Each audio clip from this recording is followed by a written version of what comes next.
Leader is someone who knows the way, shows the way and goes the way. নেতা হচ্ছে সে জানে কোন রাস্তায় সে চলবে এবং সে অন্যকে রাস্তা দেখাতে পারে এবং সবাইকে নিয়ে ওই রাস্তায় চলে। হি ইজ দ্য লিডার। আচ্ছা, লিডার যদি কথা বলতে না পারে, এটা লিডার? এ নেতা? এটা কি? সে লিডার হতে পারবে না। নেতাকে বক্তব্য করতে জানতে হয়, স্পষ্ট ভাষায় কথা বলতে জানতে হয়, ঠিক কিনা বলেন? আমরা যদি দেখি যে রাসূল সাল্লাল্লাহু আলাইহি ওয়াসাল্লামের এই কোয়ালিটি ছিল কিনা, বক্তব্য দেওয়ার পারঙ্গমতা ছিল কিনা। রাসূল সাল্লাল্লাহু আলাইহি ওয়াসাল্লাম বলতেন, উতিতু জাওয়ামিউল কালিম, আল্লাহ তাআলা আমাকে জাওয়ামিউল কালিম দিয়েছে। জাওয়ামিউল কালিম মানে কি? তিনি বলতেন কম, এটার অর্থ বেশি। কথা বলতেন এক দুই শব্দের, কিন্তু এটার যে দোতনা, এটার যে আবেদন, এটা মানুষের হৃদয়ে অনেক বড়, অনেক বেশি। সুবহানাল্লাহ। সে ১৫০০ বছর আগে বলে গিয়েছেন, আজও আমরা শুনে অবাক হই, ঠিক কিনা বলেন? উতিতু জাওয়ামিউল কালিম, এটা বিষ্ণু সাল্লাল্লাহু আলাইহি ওয়াসাল্লামের একটা ইউনিকনেস। আর কাউকে আল্লাহ এটা দেননি। অল্প বলতেন, মানুষের হৃদয়ে টাচ করে ফেলতেন। সুবহানাল্লাহ। তিনি ছিলেন সর্বমর্ম বাচনভঙ্গির অধিকারী। যা বলতেন concise in wording but comprehensive in meaning. শব্দে এটা ছোট কম, কিন্তু ভেরি কম্প্রিহেন্সিভ। বোঝায়, ব্যাখ্যা, এক্সপ্লেনেশন এটার অনেক বেশি। Very precise and clear. যা বলতেন প্রিসাইজ এন্ড ক্লিয়ার। কতটা প্রিসাইজ এন্ড ক্লিয়ার? আম্মাজান আয়েশা বলেন, ওনার স্ত্রী কি বলেন, আমাদের আম্মাজান শুনে। তিনি বলতেন, লাউ আদ্দাহু লাআদ্দু লাআহসাহু। বিষ্ণু সাল্লাল্লাহু আলাইহি ওয়াসাল্লাম এত প্রিসাইজ এন্ড ক্লিয়ার বক্তব্য দিতেন, কেউ যদি গুনতে চাইতো, দেখি কয়টা বাক্য বলছে, গোনা যেত। কেউ যদি গুনতে চাইতেন এখানে কয়টা শব্দ ছিল, তাও গোনা যেত। ওনার বক্তব্যে কয়টা বাক্য, কয়টা শব্দ, এটা গোনা যেত, কারণ ছোট বক্তব্য দিতেন। আমরা তো লম্বা চড়া বক্তব্য না দিলে হয় না। অল্পতে শেষ করলে বলে, হুজুর কি বললেন, ওয়াজ তো করলেন না। অল্পতে শেষ করলে বলে, মন ভরে নাই, আরেকটু বলেন। বিষ্ণু সাল্লাল্লাহু আলাইহি ওয়াসাল্লাম বলেন, কিয়ামতের আলামত হচ্ছে খুতাবুকুম তাওয়িলা ওয়া সালাওয়াতুকুম কাসীরা। কিয়ামতের আগে তোমাদের বক্তব্য লম্বা হয়ে যাবে, নামাজ খাটো হয়ে যাবে। নামাজ খাটো, বক্তব্য লম্বা না। বক্তব্য হইতে হবে ভেরি প্রিসাইজ এন্ড ক্লিয়ার। তাহলে আম্মাজান আয়েশা বলেন, এত সুন্দর প্রিসাইজ এন্ড ক্লিয়ার বক্তব্য দিতেন, গুনতে চাইলে গুনা যেত। কি কি বলেছেন? সুবহানাল্লাহ বলি সবাই। আবার তিনি বলতেন, ইয়াতাকাল্লামু বিকালামিন বাইয়িন ফাসল। খুব সুস্পষ্ট কথা বলতেন বিষ্ণু সাল্লাল্লাহু আলাইহি ওয়াসাল্লাম।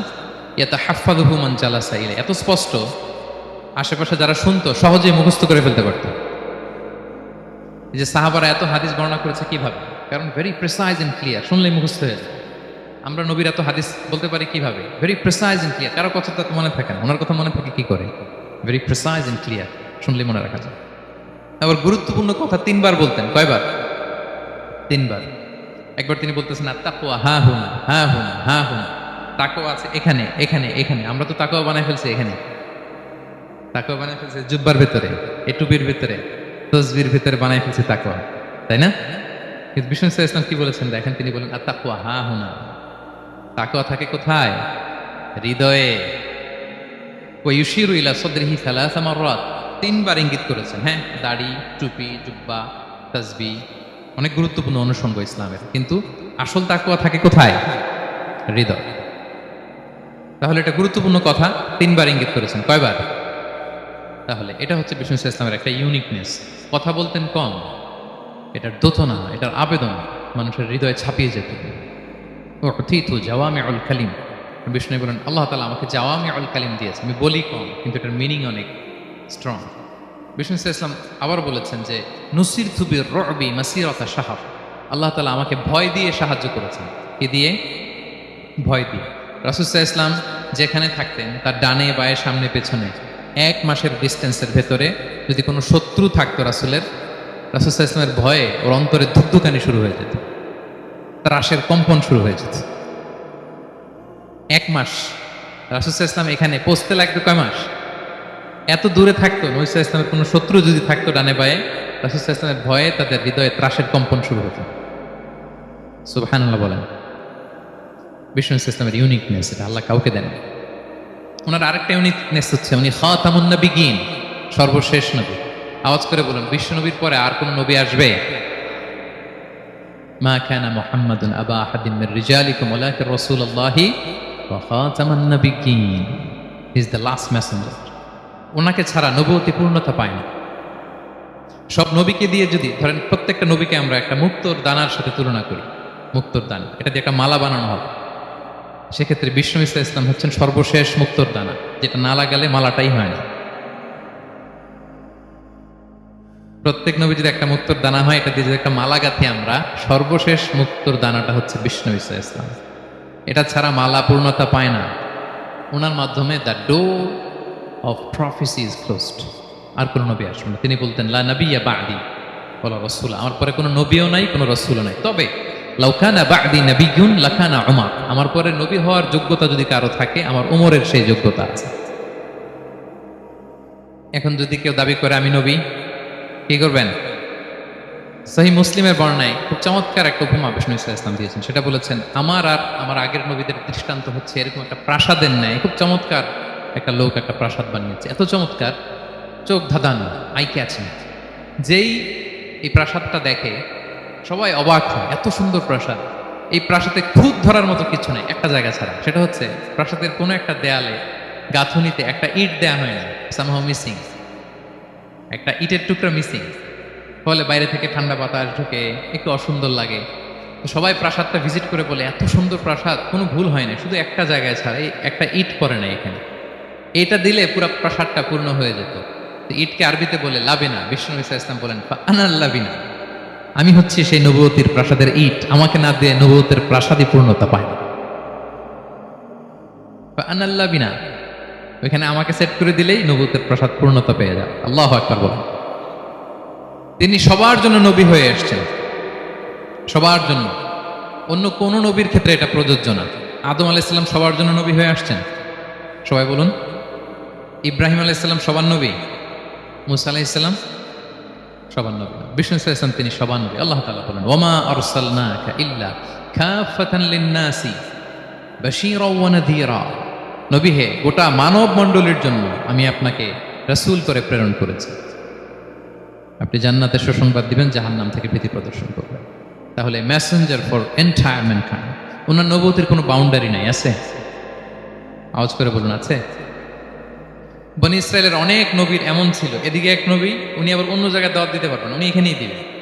আবার পাশের আরেক লোকেশনে আল্লাহ আরেক নবী পাঠাইছেন, ওনার কাজ ওইখানে।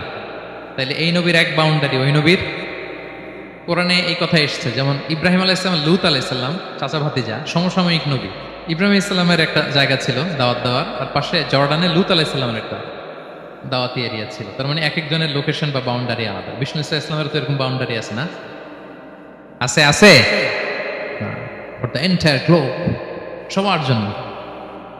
তিনি সাদা মানুষেরও নবী, কালো মানুষেরও নবী, তিনি আরবদেরও নবী, অনারবদেরও নবী, নারীর জন্য নবী, পুরুষের জন্য, শিশুর জন্য, বৃদ্ধের জন্য, বিকলাঙ্গের জন্য, সবার জন্য তাকে রাসূল করে প্রেরণ করেছে কে?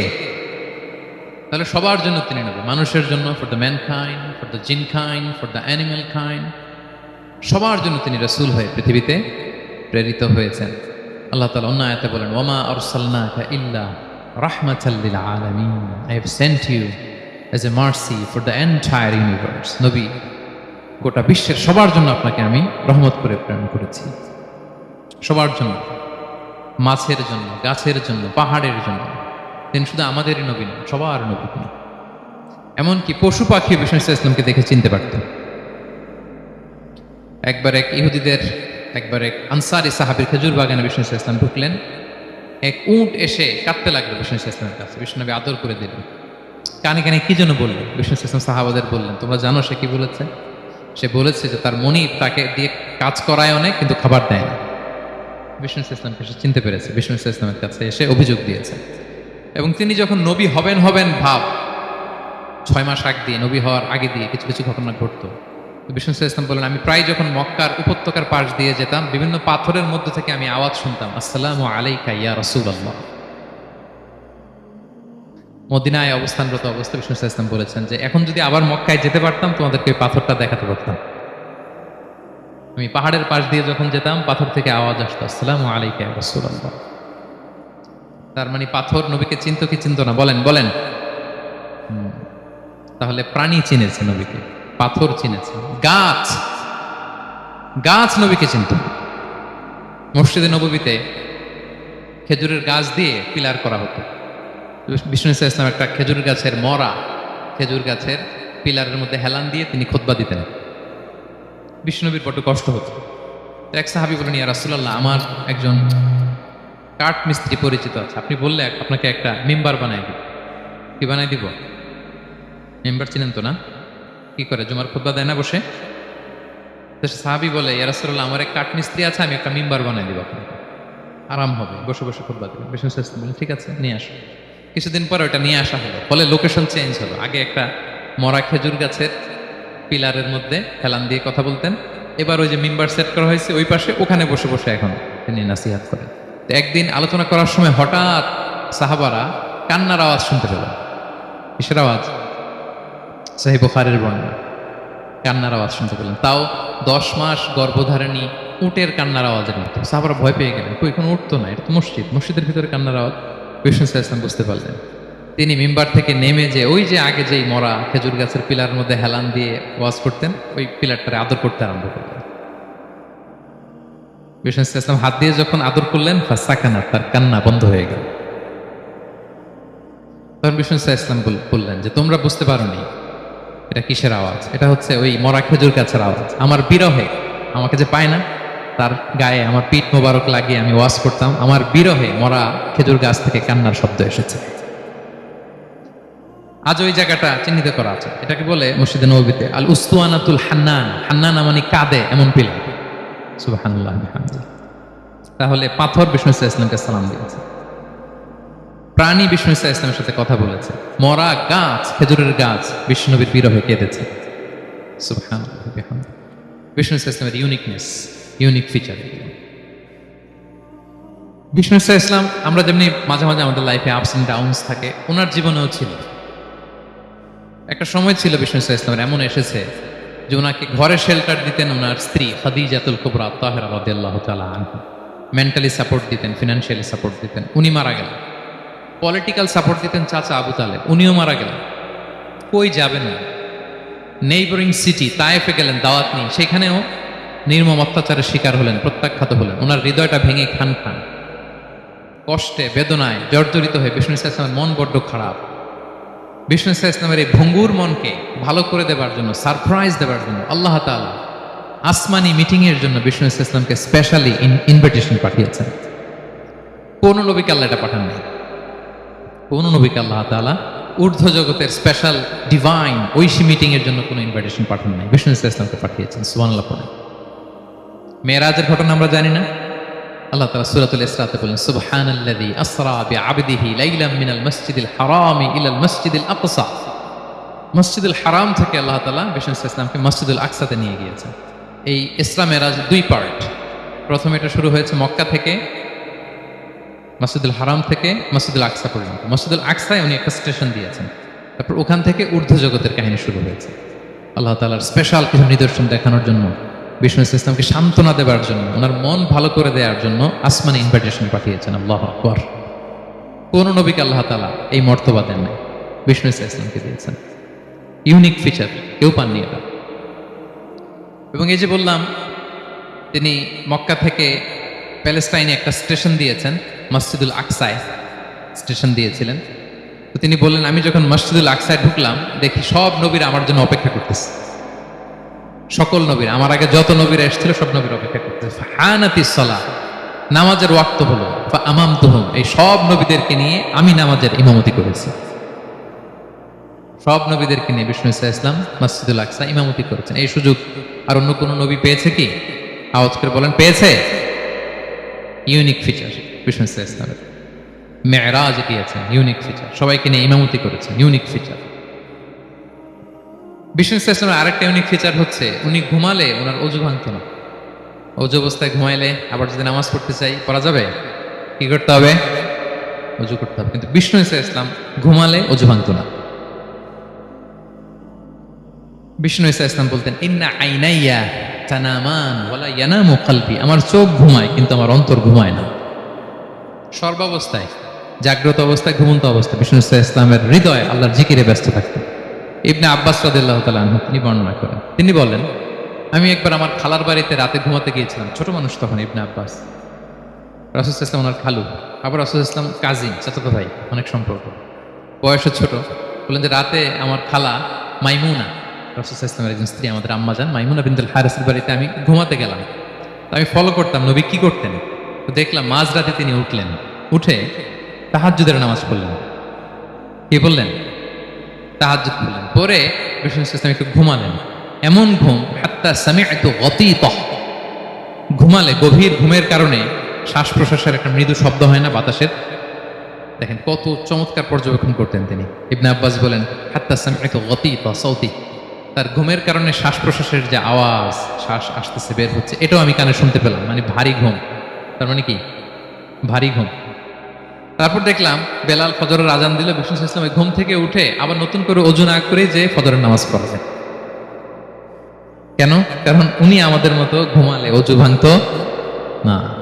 Uniqueness, unique feature of prophet Muhammad সাল্লাল্লাহু আলাইহি ওয়াসাল্লাম, উনি ঘুমালে ওযু ভাঙতো না। বিষ্ণু ইসলামের আরেকটা ইউনিক ফিচার হচ্ছে তিনি যখন নামাজে দাঁড়াতেন তিনি সামনে যেমনি দেখতে পেতেন পিছনেও তেমনি দেখতে পেতেন। সুবহানাল্লাহ। আপনি দেখেন পিছনে? হ্যাঁ, আচ্ছা। গাড়িতে বসলে অবশ্য যে ক্যামেরা লাগায় দেখা যায় এখন, না? রাসূল সাল্লাল্লাহু আলাইহি ওয়াসাল্লাম সামনে কেবলায় যেরকম দেখতেন পেছনেও দেখতেন। তো তিনি সাহাবাদেরকে প্রায় বলতেন এই কাতার সোজা করো, কারণ ইন্নী লা আরাকুম ওয়ারাআ যাহরি, আমি সামনে যেমনি দেখি পেছনেও কিন্তু দেখি। তিনি পিছনেও দেখতেন। আরেক বর্ণনা এসেছে ইন্নী ইমামুকুম, খবরদার আমি তোমাদের ইমাম। ফালা তাসবিকুনি বিররুকুই ওয়ালা বিসসুজুদ, আমার আগে কেউ রুকু সেজদা করো না। ইমামের আগে রুকু করলে নামাজ হবে? ইমাম সেজদায় যায়নি, আপনি আগে চলে গেছেন, তা আপনি ইমাম হয়ে গেছেন, হবে? নামাজ হবে? রাসূল সাল্লাল্লাহু আলাইহি ওয়াসাল্লাম বলেন খবরদার আমার আগে রুকু সেজদা করো না, খবরদার করো না, আমি কিন্তু দেখি। ফা ইন্নী আরাকুম মিন আমামি ওয়া মিন খালফি, সামনে যেমনি দেখি পেছনেও দেখি। সুবহানাল্লাহ। এটা ওনার একটা ইউনিকনেস, আল্লাহ তাআলা স্পেশালি বিষ্ণু ইসলামকে এটা দিয়েছেন। এবার বিষ্ণু ইসলামের আরেকটা ফিচার বলি। বিষ্ণু ইসলামের পিঠ মোবারকে দুই কাঁধের মাঝখানে মাহরুন নবুয়া, দ্য সিল অফ প্রফেসি ছিল, নবুয়তির সিল লাগানো ছিল। আল্লাহ, এটাকে বলে মাহরুন নবুয়া, দ্য সিল অফ প্রফেসি, তিনি যে নবী এটার সিল ছিল। তাওরাত এবং ইনজিলে এই কথাটা এসছে যে শেষ নবীকে চিনার একটা মাধ্যম হচ্ছে ওনার পিঠে দুই কাঁধের মাঝখানে দ্য সিল অফ প্রফেসি পাওয়া যাবে, নবুয়তির চিহ্ন। আল্লাহু আকবার। এটা অনেক সাহাবারা দেখেছেন এই চিহ্নটা। এটার সাইজ কতটুকু? কান্নাহু বাইদাতু হামাম, কবুতরের ডিমের যে সাইজ ওই সাইজ। কবুতরের ডিম যেরকম ছোট হয় ওই সাইজের। আচ্ছা, অন্য হাদিসে এসেছে জিররিল হাজালা, এরকম ছোট্ট ডিমের সাইজ। অনেক সাহাবারা এটা দেখেছেন। আল নাসু মাআদিন, মানুষ হচ্ছে খনি, এই খনির যত্ন নিতে হবে। আমার মা বাবা যারা এসেছেন আপনার ছেলে মেয়ের যত্ন নেন। আপনার ছেলের মধ্যে যে কি পটেনশিয়াল আপনি জানেন না। আপনার এই ছোট্ট অবুজ ছেলেটাই আগামী দিনের শায়েখ আহমদুল্লাহ হবে। আপনার হেফজখানায় পড়া ওই ছোট্ট ছেলেটাই আগামী দিনের আল্লামা মামুনুল হক হবে। আপনার ওই ছেলেটা আমির হামজা হবে, আব্দুল হাই সাইফুল্লাহ হবে। এভাবে বড় বড় আলেম হবে, তারা যুগশ্রেষ্ঠ আলেম হবে। সেই একদিন এই বাংলাদেশের পার্লামেন্টে যে বক্তব্য দিয়ে যশোরের পক্ষে কথা বলবে। আপনি জানেন না, কাউকে ছোট করবেন না আপনি, ওর কনফিডেন্স আপনি কমাবেন না, আপনি কমাতে পারেন না। প্যান্ডেলে আমার যে মা বোনেরা আছেন, ছেলে মেয়েদেরকে কখনো ছোট করে কথা বলবেন না। ও যে কোথায় যাবে আপনি জানেন না, আপনি মা হয়ে তাকে সাহস দিবেন, তার কল্পনার জগৎটাকে সাজাতে তাকে উৎসাহিত করবেন, ঠিক কিনা বলেন? আর আমার প্যান্ডেলের আমার প্রিয় শ্রদ্ধাশীলা মায়েরা বোনেরা, আপনারা তো আরো দামি সম্পদ। বিশ্বনবী বলেন আর দুনিয়া কুল্লুহা মাতা। আল্লাহ আল্লাহ আল্লাহ, বিশ্বনবীর কথার ওজন দেখেন। আর দুনিয়া কুল্লুহা মাতা ওয়া খায়রু মাতা'আদ দুনিয়াল মারআতুস সালিহা। বিশ্বনবী বলেন দুনিয়ায় যা দেখো সব আল্লাহর দেওয়া অ্যাসেট, মানে সম্পদ। আর এত অ্যাসেটের ভিড়ে সবচেয়ে শ্রেষ্ঠ সম্পদ হচ্ছে নেককার নারী। সুবহানাল্লাহ। ভাইয়েরা বোনের সাথে খারাপ আচরণ করো না, সন্তান মায়ের সাথে খারাপ আচরণ করো না। আমাদের মায়েরা আমাদের asset, they are our priceless asset. কারণ এই মায়েদের পেটে এসেছে আল্লাহর ওলিরা, এই মায়েদের পেটে এসেছে খান জাহান আলী, এই মায়ের পেটে এসেছে শাহজালাল ইয়ামানি, এই মায়ের পেটে এসেছে আল্লাহর সব নবীরা। নাকি নবীরা আকাশ থেকে ধপ করে জমিনে নেমে আসছে? মায়ের পেটে আসছে। এই মায়ের পেটগুলো খনি। আমার সম্মানিতা মায়েরা বোনেরা, নিজেকে ইসলাম দিয়ে সাজান, নিজেকে ইসলাম দিয়ে সাজান, নিজেকে পবিত্র রাখুন, নিজের আব্রু ইমান ইজ্জতের হেফাজত করুন, কোরআন পড়ুন, সুন্নাহ পড়ুন। আপনি জানেন না আপনার গর্ভে কে আসছে, কোন ক্ষণজন্মা পুরুষকে আল্লাহ তাআলা আপনার গর্ভে পাঠাবে, আপনি জানেন না। মায়েরা নিজেদেরকে পবিত্র রাখুন, ইসলাম চর্চা করুন, কোরআন চর্চা করুন, নৈতিকতা দিয়ে নিজেকে সাজান। যশোরের জেনজি, নিজেদেরকে প্রস্তুত রাখো আগামীর বাংলাদেশের জন্য। নৈতিকতা, মোরালিটি, ভ্যালিউজ দিয়ে নিজেকে সাজাও, ইসলাম দিয়ে নিজেকে সাজাও, কারণ আগামীর বাংলাদেশ ইসলামের বাংলাদেশ। বাংলাদেশের আসল পরিচয় ইসলাম। বাংলাদেশের আসল পরিচয় কি? সবাই বলে না। বাংলাদেশের আসল পরিচয় কি? এই ইসলাম নিয়ে আমরা সংসদ ভবন সাজাবো, রাজি আছি না নাই? শেকড় ভুলে যাওয়া যাবে না। আমরা ধাপে ধাপে শারিয়া আইনের দিকে যাব ইনশাআল্লাহ, কিন্তু জঙ্গিবাদ দিয়ে নয়, কট্টরপন্থা দিয়ে নয়। আমরা ইন্টেলেকচুয়ালি, গ্রাজুয়ালি, ধাপে ধাপে শারিয়া আইনের দিকে মুভ করবো ইনশাআল্লাহ। বলো লিল্লাহি তাকবীর। এদেশের আসল পরিচয় সবাই বলে না, আওয়াজ করে, এদেশের আসল পরিচয়। এদেশে আজান শুনে সূর্য ওঠে শহর গ্রামে, এদেশে আজান শুনে সূর্য ডোবে সন্ধ্যা নামে, এদেশে সকল কাজে সবাই বলে বিসমিল্লাহ, এদেশে ভালো কিছু দেখে শুনে হাসি মুখে সবাই বলে মাশা আল্লাহ, সুবহানাল্লাহ সুবহানাল্লাহ সুবহানাল্লাহ সুবহানাল্লাহ সুবহানাল্লাহ সুবহানাল্লাহ সুবহানাল্লাহ সুবহানাল্লাহ। ও নবীন তরুণ, তোমার কিসের এত ভয়?